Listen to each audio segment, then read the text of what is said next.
Hey, Better Babes. Welcome back to Getting Better. We've got an icon, someone who is really like a titan of the industry, someone who I admire their work. I look up to their work. They are major. You know them. Their debut memoir is out. Let's make some noise for none other than Chris Appleton. The crowd goes wild. How are you, honey? I'm so good. I'm so glad to finally be in your chair. This isn't my chair. I'm kind of in your chair. It's like one of my chairs. Yeah, we're like in each of us chairs. Nice. You walked into that in a way that I could not have even produced any better. Yeah. But honey, congratulations. Your first book, your debut memoir. And can we just like give it up for the beauty of this art? Like you did so good on this cover. Thank you. Yeah. So pretty. They made me dye my hair blonde because they said that was kind of signature me, which I'm glad I did. And obviously the roots don't define you. I've always kind of had the dark roots with the blonde ends. And it was just, it was a really fun day. My friend Greg shot it, Greg Swalls. I follow him. Greg, he's great. He's amazing. And it's so nice when you can work with friends as well that, you know, capture in the light. He's done amazing work. He's done some really cool stuff for me, which I'm very grateful for. But yeah, he uses great lighting. I guess that's why it looks so good. Well, and also you're stunning. I mean, obviously. I think it's his lighting, but thank you. But so what was at this point in your career, you're like literally one of the most formidable names in this industry. You have created some of the most iconic looks that are walking the most amazing carpets around. Why at this point in your career, like, you know what? It's memoir o'clock, I'm doing it. I feel like I've got to a point in my career where I've had the opportunity to work with a vast array of people, from women in salon to like models on a runway to celebrities, but also cancer patients that have lost their hair. And I felt like universally there was something that a lot of people don't get the opportunity to have, which is to be truly seen. And I think a lot of people say to me, like, what's the secret, like when people are in your chair? And I think the truth is it's just about really seeing people and seeing their potential and lifting away some of the beliefs they've carried with them their whole lives about how they should look without even realizing it. And how much it affects their life, from haircuts to relationships to marriages to financial decisions to friendships. It affects so much stuff that we carry. Because quite often when I'd sit in the chair with a client and I'd talk about what they wanted to do and why they wanted to do it or where they wanted to get to, they'd say things like, oh, I've always wanted to go red, but I know I can't. And I'd say, oh, it's interesting. Who told you can't? And they're like, well, I just know I can't. They had this kind of block on it. And then when we traced it back, it was probably someone once said as a kid, someone said it to them as a kid. Like the parent said, you're the quiet one. Your sister's the outgoing one. Or, you suit bangs because you've got a big forehead. And it's just these things we carry with us our whole life. And in the book, it really breaks down that. So a lot of it is obviously about outside image, but really the work comes on the inside, because so many of us do let our roots define us in every sense of the word. I mean, you're in the driver's seat because you're writing it, but you're getting vulnerable in here talking more about like your experience versus where I feel like usually when we're behind the chair, we're more like listening to people getting vulnerable, but you were getting vulnerable. Was that different or overwhelming? Were you nervous? I don't know. I mean, maybe you can relate because obviously you've done the same, but it's definitely a switch. I'll be really honest with you. I wrote a very different book initially, and it probably wasn't really a reflection of my life. It was maybe what was expected. It was more glossy, it was more glamorous, and it was more kind of polished. And I was like, I think people know so much about me, like working with celebrities, maybe a topless picture. Life looks pretty good. And I was like, I think it's time to really pull that away and show people what it's really like my struggles, my dark times. And I ended up rewriting the book and starting with like the darkest night of my life, where I nearly ended it. I wanted to start with that because it was a huge secret my whole life. And it felt so, it felt scary, but it also felt really honest. And I felt like that's what the book needed to be, because hopefully that will enable other people. Mine was around sexuality, but whether it's, like I say, a marriage or a job or just the way you look, when something doesn't feel right, it usually isn't. And there's, a process into going into change. And I think sometimes it's really refreshing to see people where maybe we think they have it together, for them to say they didn't and talk about that and open up the conversation to more people being able to relate to that and, start from the beginning, because change is hard and sometimes we need a bit of encouragement.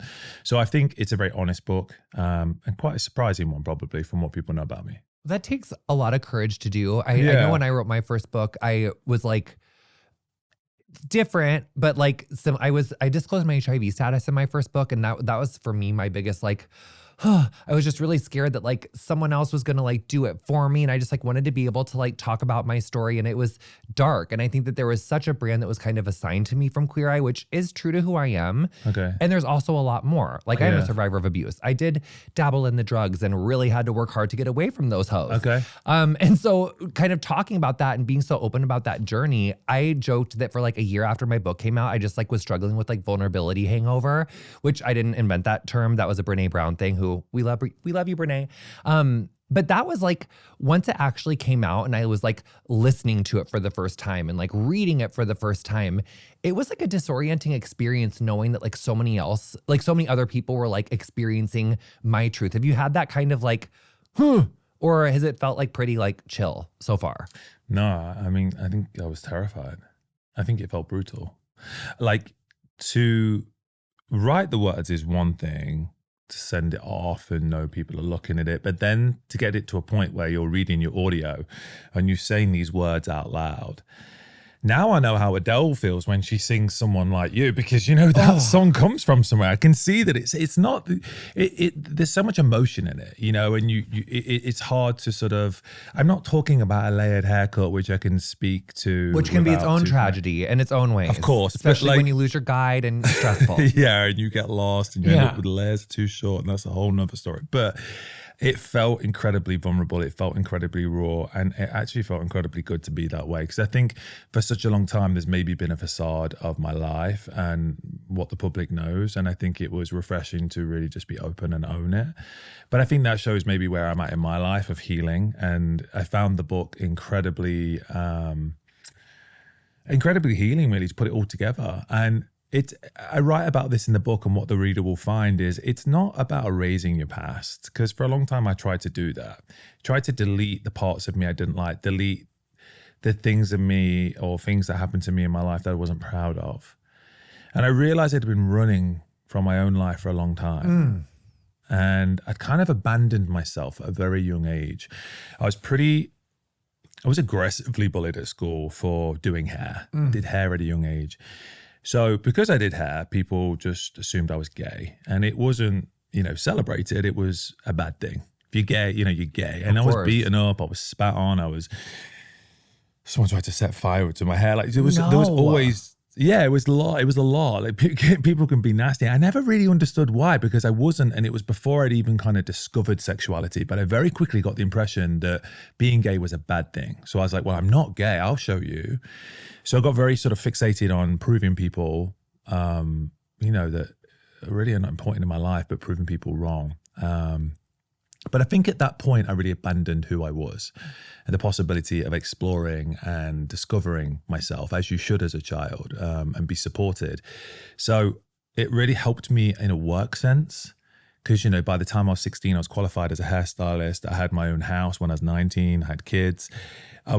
That's so young and so fast. Totally, but I was so focused to prove everyone wrong. So professionally, it helped me in so many ways. Emotionally, there's a lot of self-abandonment involved. And inevitably, I speak a lot in the book, and again, the reader will find is a lot of people I notice look at themselves in the mirror every day. We brush our teeth, we're doing our hair, we glance. Not many people really stop and truly look and ask themselves if they're actually aligned with what's going on the outside and how they feel and where they're at on the inside. Because that to me is the real sort of superpower. And there's plenty of times I've looked great on the outside, but have been a complete mess on the inside. And I think at the age of 26, when my relationship broke down with the mother of my kids, and I was single and kind of experiencing different things, that was the time I actually stopped and looked in the mirror. And I just knew everything was about to change. Because once I'd kind of seen myself, I couldn't unsee it. Okay, babes, can we just take a moment to talk about how special our dogs are? My babies are not just pets. They're my family, which is exactly why I switched to Ollie. Ollie delivers fresh, protein-packed meals made with real, human-grade ingredients, backed by vet nutritionists and crafted with culinary experts. And let me tell you, even the pickiest eaters get excited at mealtime. My pups run like the bulls during Sierra when they hear that Ollie pouch open. Plus, the Ollie app offers on-demand health screenings so you can actually tap real experts for peace of mind. That's so iconic. And the difference. My dog is happier, healthier, and thriving. Head to ollie.com/better. Tell them all about your dog and use code BETTER to get 60% off your welcome kit when you subscribe today. Plus, they offer a happiness guarantee on the first box. So if you're not completely satisfied, you'll get your money back. That's OLLIE.com/better and enter code BETTER to get 60% off your first box. Okay, let's talk about triggers with hairdressing. Okay. My like huge pet peeve for me is if I'm in the middle of like doing my own hair or like setting someone else's hair and I like use all of my long clips. And so then I have to do like 2 like short clips on either side of like my little like volume pin curl instead of like one, like it's like it makes me like wire hangers. Like I hate like little clips. I need like long clips. Because they get stuck in your hair when you take it out, or just that there's like fiddly. Like I don't like having to put in 2. I just like want to get in there with one and then just like move on. Yeah, that is a huge pet. Or this is actually really triggering. This is more real. My niece, who's so cute, she just like she went to college. She's a freshman in college. She sent me a picture of calico hair, like dead ass. I want calico hair. Like I want to go to the salon. What is that? It's like the piano key chunks of like black, white, and red. Oh, black, my white, red. God, back in the day. But that makes like having to explain that to someone gives me agita. Like having to explain to someone like why that thing is going to be like such a nightmare to grow out and how it's literally like a 4-year commitment of growing out, like having like a 1 end and like a 9 end together like that. It's a disaster. Yeah, horrible. And when you wash it, the black Oh goes my into the blonde, God. it's gray. It's a mess. I remember being an assistant like, the black rinsed over the blonde and it's gray, or the red went over the blonde and it was pink. It was just a You're fucking like rinsed mess. out foil by foil. It's Yeah, gonna be even because nightmare. even if you did it the first time they washed their hair at home, it would be a fucking multicolored mess. Yes. Yeah. So what do you hate? Like, what, like you get a new client, you get a new celeb client, and they're like, I really want to do X, and you're just like, ugh. I don't know. You're kind of game. I feel like you're very like, I'm kind of up for it. You are I've kinda learned up to like for amp it. it or take it down. You know, the thing I really don't like is when people get stuck. A lot of women I notice get stuck with like dark hair color. Like they just stay dark and they have these like white roots and they don't know to evolve it. They don't know that their skin tone changed with age, like their eye color changed, even their personality changed. And I think a lot of people like hold on to the past. And I think it's just, even with my career, like I want to evolve. Like I don't want to just do the same things I've already done. I want to evolve. And we have to do that as human beings, because where you were 10 or 20 years ago isn't where the world's at. Yeah. And you have to evolve with that. So, you know, when people get kind of stuck in a rut, I think probably, you know, that makes me sad, because I know there's so much possibility and almost just so much fucking fun. You know what? You should absolutely cut your fucking hair we're off. cutting our, we're coming back there. It's going. I have It's going. I have this very dear friend, and I'm going to name check her right now. Her name is Denise Bedeau, and she's a fabulous model, and I love her so much. And I started doing her hair in 2012, and I inherited her from this bleach and tone that was so intense. She's got like 3N hair naturally. Wow. And everything was like just broken off in every length. But she had booked this shoot and she had a bleach and tone for it. And she was like, this is the last retouch. Like, I'm gonna go dark after this, but I have to even it out. Like there was like, and we were giving you like canary yellow, like there was like orange, just bands on bands on bands. All the colors. So I'm just like holding on for dear life. I got my cotton out. It's like 2012 and I'm doing it. And we even it out. It's cute. The second time, it betrays us. We are like in micro fringe hell. She goes on this job and they braided her hair down, but kept her hairline, her bleach and tone hairline out. And then they sprayed brown on it. Oh, lovely. This is like 2013. Like they sprayed like brown root cover to blend with the brown wig. And then they put a curling iron to it and all of her hair came off in the curling iron. So from the ears forward, we were fucking Chicken Little. And from here back, it was normal. So we went brown and cut her into like a little Lisa Rinna shag. And it was so short that she was like, oh my God, is it still cute? Like I've never had hair this short. And then I was like, Queen, we're never doing these bleach and tones again. And then she was like, every 4 years, just to be upfront, because this was like 2013 when we first met, or it could have been 15. But she was like, every 4 years, I do this. And if you don't do it, someo's going to do it. Like once every 4 years, she's like on an Olympic cycle. Yeah. She just gets this itch for a bleach and tone. Wow. It's been about 4 years. Is she ready? You're waiting for the call. I'm waiting for the call. And I think I don't know. I'm almost 40. I don't know if I could go through this again. I've done it like thrice. Enough trauma, right? I don't want to do it again. Maybe it's time to pass the torch. And we're not out here doing all of these like, we're not out here. I can't. Well, actually, she does have a really good extent. But you know, one thing that you do that I think is so good, your color and extension game. My extension game isn't, I'm not like that. Should we do a session together? Yeah, but I'm like, I just, but the thing is. You can't be bothered. Yeah, like it's really traumatizing to my ADHD. Like I hate it. Like I love cutting and I love coloring and I'm fine to do like an extension for like a little bulk. Yeah. Like for just 2 weight. seconds. Yeah. But I can't be sitting with you for like 6 hours doing an install. Like I would rather have sex with a woman than like I would rather have sex with a lady than which is really saying something. I've never done that's that. A real statement. I don't talk like that. Yeah, no. I don't. Well, I'm. You know, you really I don't do. it. Yeah, I really. Well, you know, maybe who do what I know? About Maybe why it's doesn't she fine. just wear a wig for a week? Yeah. Well, that's what I've been saying for years. Talk to her. Yeah. Just put a wig on. Wigs are great. So obviously, I brought this up to fucking make you feel comfortable. So what everyone wants to know. Is Kim doing a bleach and tone again? When can we expect Kim's next bleach and tone? Because I feel like she's on a similar like Olympic season cycle. Like it's like every 4 years. Like I feel like it's like 3-4 years, and Queen needs Blonde a bleach and Kim tone. K. I don't know. When Kim's blonde, it kind of brings out a different personality in her. I feel like it's a different vibe. Because I like a blonde Kim. Correct me if I'm wrong.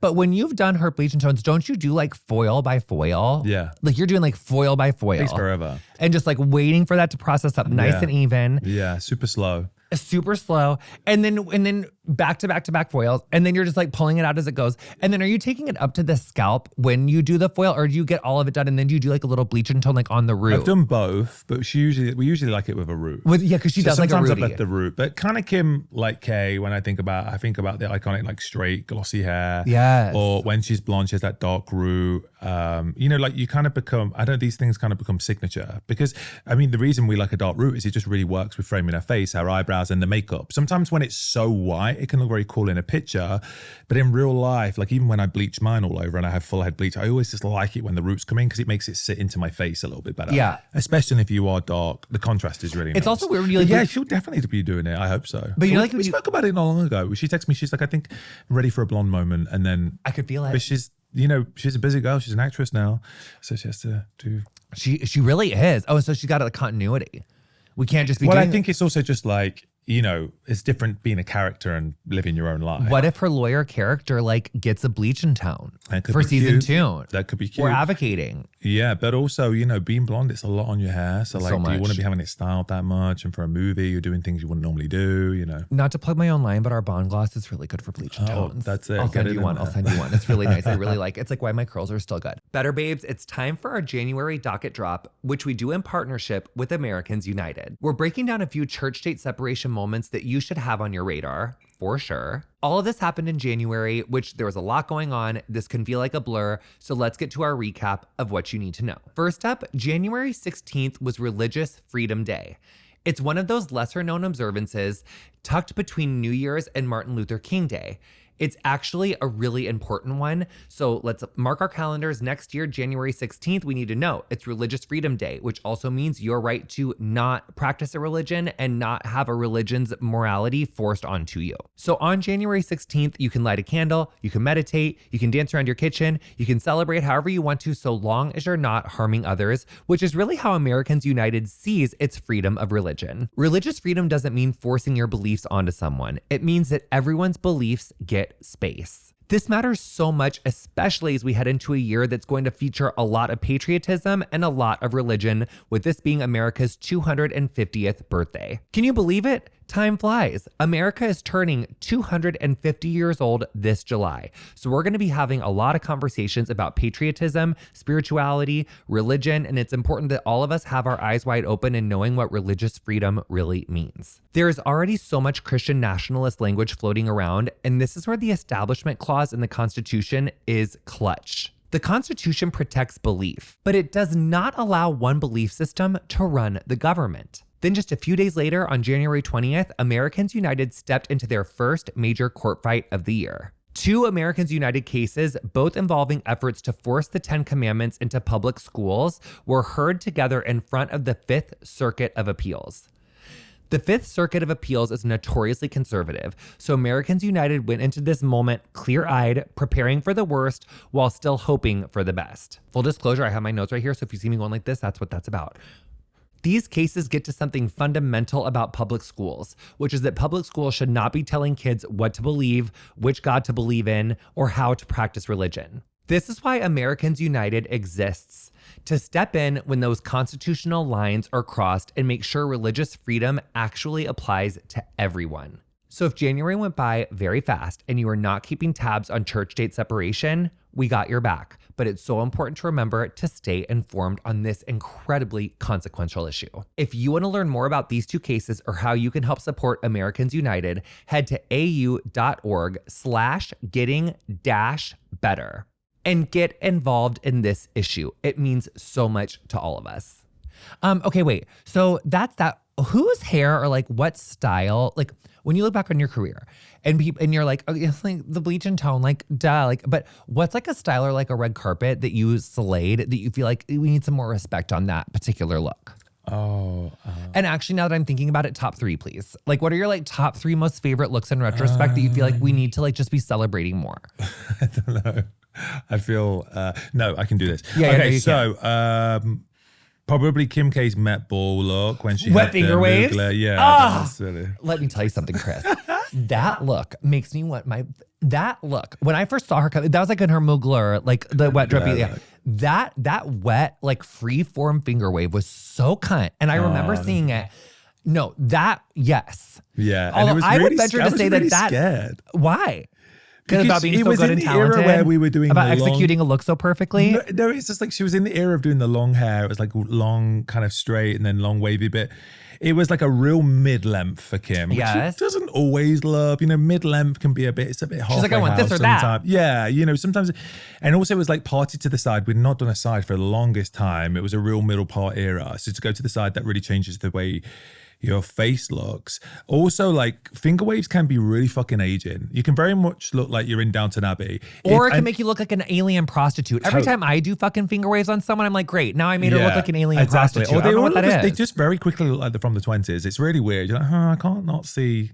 Yeah, one way or the other. So I tried to do these finger waves that were like lifted with volume so it felt more modern. And then the idea was that she came out of water and it had gone kind of straight towards the ends. And we actually you couldn't see it, but we sewed these like beads in that were like water droplets.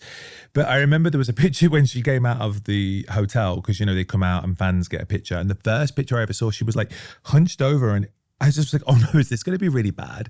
It was just like a blurry picture from the back.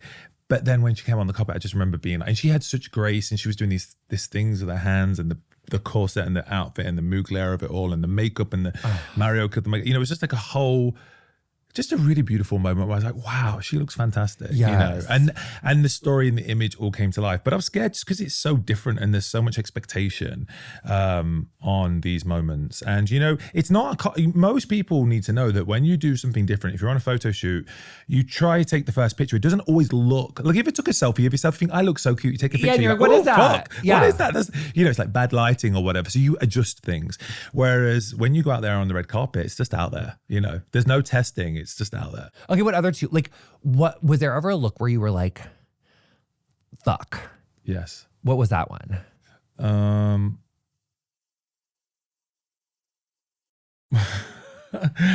There's been a few. I remember once I was doing Katy Perry's hair for the Met Ball, and she had this like.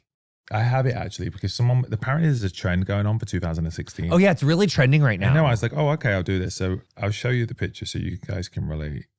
Because my social team just said, do you have anything? Yeah, 2016 is like really having a moment right now. It makes me want to highlight under my eyebrow aggressively. Okay, so this is it. I don't know. Can you see it on the camera? Do they need to zoom in? So yes. Does anyone remember this? No. Can the camera see it? So basically it was Katy Perry Met Ball. She wanted this like big chignon thing on her head. So she really knew what she wanted. I just kind of got to America. I'd done Christina Aguilera on The Voice. There's a whole funny story about that in the book. But I'd kind of got a bit of momentum and Katy Perry asked me to do it for the Met Ball. And I'm like, wow, that's fantastic. So I turn up and I'd got to New York a couple of days early. We had agreed that she kind of wanted this vibe. So I sat in a hotel for 2 days and just practiced it. Like, I just wanted to know I had it down. I didn't want to be you know, sometimes you're nervous and you're fumbling and like, she wanted it very smooth, like glass. She didn't want like a fuzzy back home version. Right. I was like, how do I get this smooth and not to You split? put it like on a form or something? Yeah, so basically I found a way of finding this big fat donut thing, yes. like a big sponge, and I kind of worked it around that. But I wanted to know that I covered all corners so I really practiced to do it 2 days, turned up, and I'm ready to go. So I snatched the hair up, I put this big donut thing on her head. But unfortunately, my assistant tried to sabotage me, as they do. Sometimes assistants sabotage you, don't they? I've never had that happen. Oh, really? My assistants love sabotaging me, don't they, Delaney? No, Delaney's like my lifeline. No, she didn't mean to, but she brought blonde bun rings, like not black. So, like as hairstylists, you're in the salon. So it's like shining through. It just reminds me of when I was in the hair salon. I used to do a color. My client would be like, I love it. This is the best color I've ever had. They'd come back in and they'd be like, I want the same as last time. I'd go in the back, look in my book. Did I fucking write it down? Did I fuck? So I'm guessing it. And then you do the color and then you're guessing it and you think it's okay and it's completely different. They're like, this color's a little different. I'm like, you know what it is? They've changed the formula. It's a nightmare. They've changed it. As a hairdresser, I think sometimes you just... That was a really good one. Yeah, but like the formula's changed, it's a nightmare. So anyway, I'm like, I know what I'll do. I'll spray it black with black hairspray. Job done, right? Yeah. So I do it, wrap it in her hair. It looks great. And she's like, oh, I love it. Great. So I walk away and I'm like, oh my God, my hands are really black. That's crazy. I've got black, like, spray all over my hands. All over her and look. Then I looked in the mirror and I'm like, oh my God, I've got these fingerprints on my face. Like, how crazy. But then I turned around and looked at her and the makeup artist, he's the one that wanted to kill me because she had it looked like she'd been chimney sweeping. Basically, the bun was right here and it kept dusting down. So all these black dots kept going on her face and they'd dust bleached her brow. It was a whole situation for the Met Ball. And we could not get rid of this black soot that was just basically going all over her face, which, I think he wanted to kill me. She was great. But we managed to find a way of blowing it out and getting rid of these. Anyway, whatever, we fixed it and she went out there and it looked great. But I guess... point is it never goes to plan, rarely. I mean, you just have to kind of think on the spot and make things happen. I don't know. It'd be like that sometimes. We made it work. Yeah, that is... I cut the top of someone's ear off once. Off? Yeah, I just remembered. I forgot after all these years. Wow. You just brought it back to me. Thank you for that. I was in the hair salon. I'd not long qualified. I was probably 18. I remember doing this gent's hair. He had really thick ears. And I just was going around his hair. I can't believe I did this. I just cut the fucking top of this ear off. I think it was like a twitch. I just cut the fucking thing off. And I was like, oh, I went like that and flipped his ear off in the background. How much of the ear are we talking? I was trying to hide it. But Jesus, when ears bleed, they really bleed. Oh, he was a bleeder. And I'm trying to put a Band-Aid on it and it's pouring with blood, like pouring, coming out, buzzing. Thank God for universal health care or something. Wait, I'm laughing now. I was crying at the time. I don't know why it just came. What do you think he's okay now? Yeah, I mean, I'll have he survived. I don't know. Probably that time I cut the top of his ear off. I'm sure it grew back. Damn. I hope it grew back. I don't know. But listen, we all have to learn, don't we? I've never cut someone's ear off since. I mean, as one burn people with hair irons. I've definitely done that. What my worst I burned J-Lo on the head with a curling iron once. Not J-Lo on the head. We were on set of a music video, but she's doing a million things, and I'm trying to keep up with her. She's like, oh, but as a hairdresser sometimes it happens so fast. You just my voice is going. It happens so fast. You just kind of ignore it happen. Yeah. Have you ever smacked someone on the back of the head with the hair? Or you going like that? You smack them. Yes. And you just kind of. Yesterday, I was diffusing a woman's hair and hit her 3 times in the forehead with the diffuser. I couldn't handle myself. God loves us. Throw it down, honey. Get rid of it. I've got it. Sorry, I'm just. No, you're good. Really get rid of it. I love it. No, it's good. We can get rid of it. Yeah, no, let's get there. No, get rid of it. You should have taken it off years ago. Yeah, I should have taken it off in the beginning. Sound engineers coming in. It would have been a better interview. Oh my God, I'm sweating profusely. No, it just makes me laugh how the best is you just blow dry like this. You just smack them accidentally. It was when I was in training.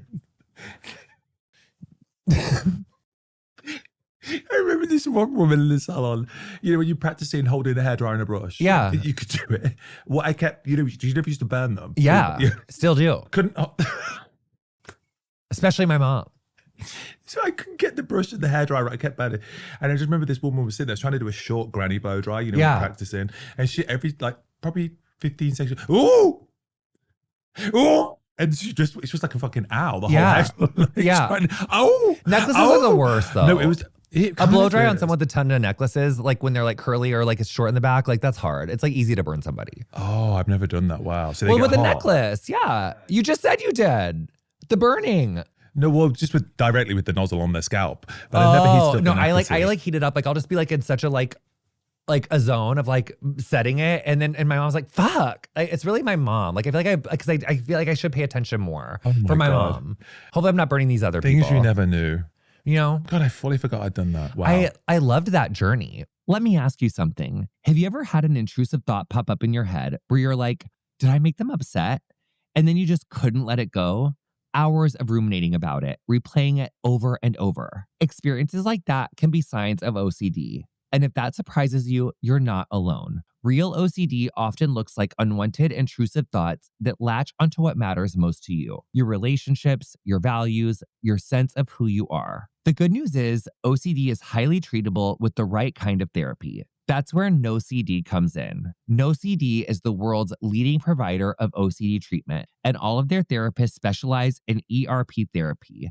That's exposure and response prevention, the gold standard treatment for OCD. It's 100% virtual and covered by insurance for over 155 million Americans. And you can even get support between sessions, so you're not doing this alone. If any of this sounds like you, visit NOCD.com to book a free call and learn more about how they can help. That's NOCD.com. Good God, how am I supposed to like focus with you showing me your armpit like that right now? I'm really sweaty. I'm so sorry. I don't normally sweat. I don't even sweat in the gym. Okay, well, okay, all great. right, Thank you. That's actually, yeah, okay, great. Okay. This interview took a turn. Wow, I was like, Chris, okay, great. Anyway. Me and you were staring like, remember that one time you caught that person's no, oh my God, no, armpits are like in my arousal template. So I was just really? like, Oh, okay, yeah, I was like, that was a lot to take in. Here I am. I'm like, okay, yeah, ask me what you want. Okay, Chris. So for what? It's fine. I love you so much. Oh, my house is like right there. His husband's. Yeah. So okay, wait. But, he does the same thing in the pits. It like does it for me. Oh, okay. Now I'm sweating. What's something about your debut memoir that you think people will be surprised about? Just I think how honest it is, like the behind the scenes of what I do, and just show a very different version of the life I've lived personally, but also some of the people I work with. And I think really everyone can transform their life and make their comeback at any age. And I think it's truly about just stopping and seeing where you're at in your life and understanding that you do change and you do evolve, and you just don't have to be defined by where you came from or a past situation that you were in or who you were once told you were. You truly can own that in your own right. And I have to say, I've done that and I found that. I've lived both versions of the tale. And I think authentically sort of being happy with who you are and being happy with who you are and where you're at in life. I think it's like about living authentically, and it's the happiest I've ever been. It really made a big difference to me feeling grateful every day rather than feeling dread and guilt and shame. And although I still get triggered by those things, I can come back to myself. So people will find ways of being able to relate to that, and also just finding the best version of themselves, and hopefully have a few laughs along the way. Can you tell me what this nail art is? Take a good hard look. Take a good deep look at that nail art and see if you can tell what that is. Is it a letter? Just think. No. Has something to do with Kardashian lore. Is it an amendment? Mm-mm. That is Kim's bronzer streak on the white wall after her and Kourtney's fist fight that one time. Oh, that's fantastic. Isn't it so iconic? That's a really nice thing to do. It's like How did you land there with that? Because I realized it's going to be my Halloween costume, but then I realized that I can't wait until Christmas or wait until Halloween. Who says that? So I was like, I'm going to put it as nail art. I love it. Because I think that represents like family, messiness, and sisterhood, and then still coming back together. I actually think it's one of the more powerful. Like, listen, it doesn't matter how far you are in your life, you can be triggered. I was triggered at Christmas. I thought you've written this book. I'm in a great place. I went back to my family for Christmas, and I felt like I was 12 years old again at the dinner table. And someone said one thing to me, and I was so taken back. Okay, my questions are in here. You ready? So we did ask listener questions. I submitted to my audience. I said, fucking Chris Appleton's coming on the pod, not to cuss. You guys have an hour to ask questions because I just put it on the stories like in real life, like an hour ago. Okay, what did they say? Okay, you ready? What we got? Favorite thing to do with someone's hair? Which is honestly just change really good. Just change it? I just love to change it. I feel like you're really good at, I feel like you really love like an up style. Like Yeah, you fuck up a good up style. Yeah. I almost did your cute messy bun up style for this day, but then I got nervous it wasn't going to be cute Ooh. enough, so I didn't do it. I left it down. You should have embraced it. But you've got beautiful hair, and we had to have a hair consultation, so I'm glad you did. That's also why I left it down, because I was like, we won't be able to like really see it if I put it up. No, gorgeous. And I think you should chop your hair. I think so too. I'm kind of ready. Easiest way to use hot curlers. I love hot rollers. Do you like hot rollers? I love hot rollers. Me I think they're so too. much easier. Do you mean easiest way to use a curling iron or hot rollers? This person said easiest way to use hot curlers. Just grab it and chuck them in. Yeah, and you just got They to do get the your little work clip for and you got this. You just got to make them stay. And That's let the 'em only thing. cool. Yeah, make it cool down. Yeah, exactly. This is not one of the questions that someone asked, but I do want to ask you right now. There's like this 90s movie that I'm always like referring to when I think of like a layered, flowing kind of modern shag that never gave up on us, which is Rene Russo's Hair and Thomas Crown Affair. Such an iconic style. Is there like a 90s look or like style or just like, is it like, what's like an iconic movie or like cover, like something that you think of where you're like, oh, I just like lived for that when I was little?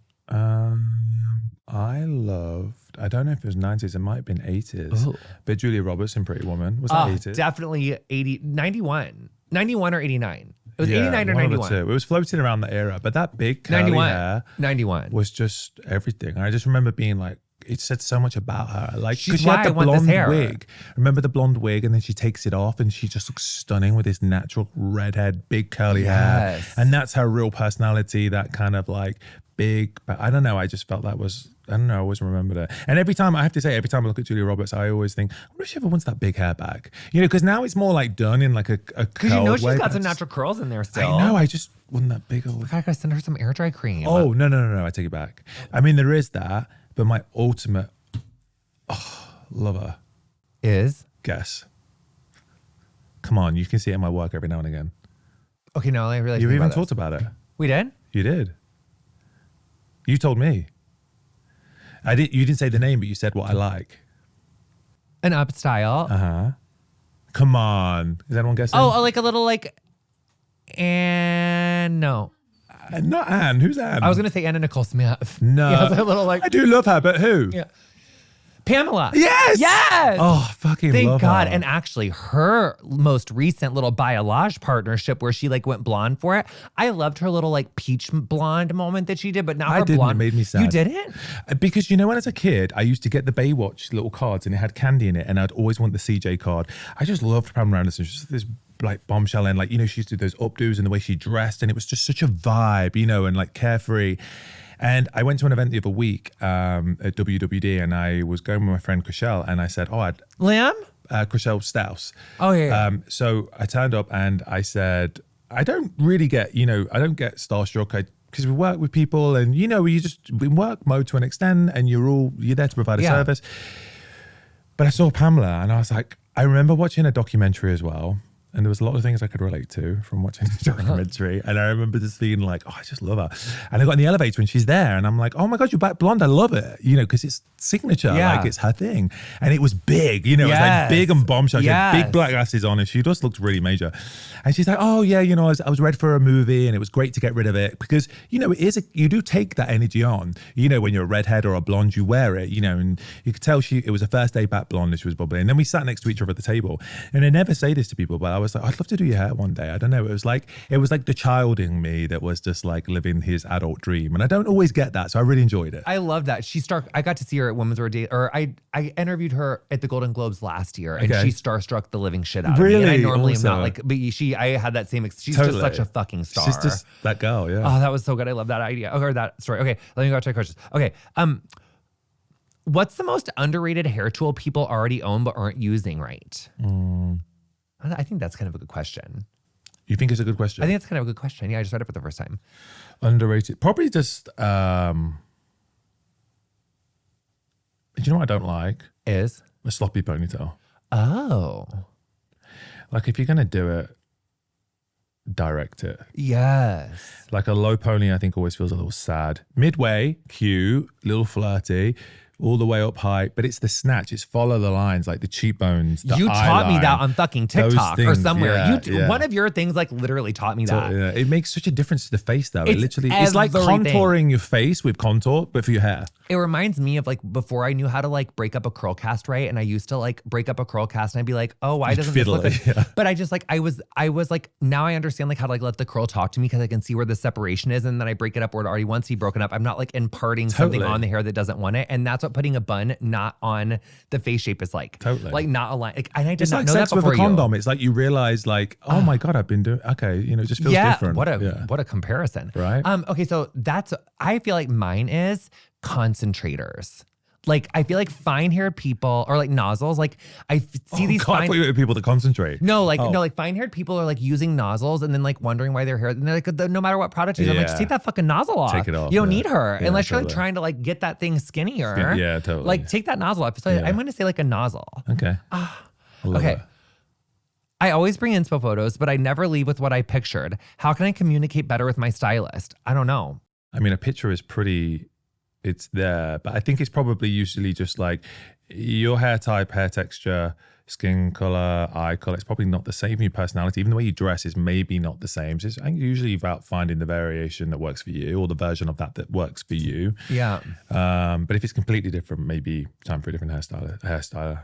You know what that question brings up for me? Sometimes I feel like it took me, like with a new client, sometimes I feel like the first time I'm like dealing with whatever the fuck happened. Yeah. Then like the totally. second time I can like get it closer there. But I feel like it always takes me like a few times. Yeah. So like I always notice like if you're bouncing around between people like too much, it's like you might not be giving that person like enough of a chance to get what you're wanting. Yeah, totally. But you also might be asking for something that's like not aligning. Yeah. Okay. Oh yeah. That's I got it. What is it? I just like to feel like it's fine here. Just because I know it's fine. Okay. My hair texture changed a lot as I got older. Is that normal? And how should I adjust or care for it? Unfortunately, yes, it's normal. It's just life. You know, skin changes, everything changes. I always like to describe aging as like a rose. Like when you're in your 20s, you're that young, like imagine like a white bud rose or whatever color rose it is, and it's like really juicy and tight, and then it opens up in your mid-20s, it's like beautiful and ripe. But you know, your 30s, your 40s, it starts to like, it's still a big rose, but it wilts a little, and then it gets brown spots and you lose a few petals and eventually it dies.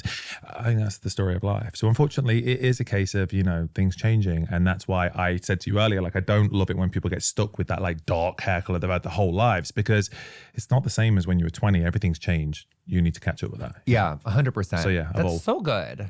Yeah. And it's like, yeah, and embrace it. And I always find with hair, it's like when people try to keep doing the same thing that they were doing to their hair in their 20s, it just, sometimes as you get older, you can't take the same amount of bleach. It can't take the same amount of like so much more heat delicate, styling. thins. Yes. Yeah. Is there an A-list celebrity that you've ever had to fire? Or B-list or C-list? No. Good for you. Pretty good at like,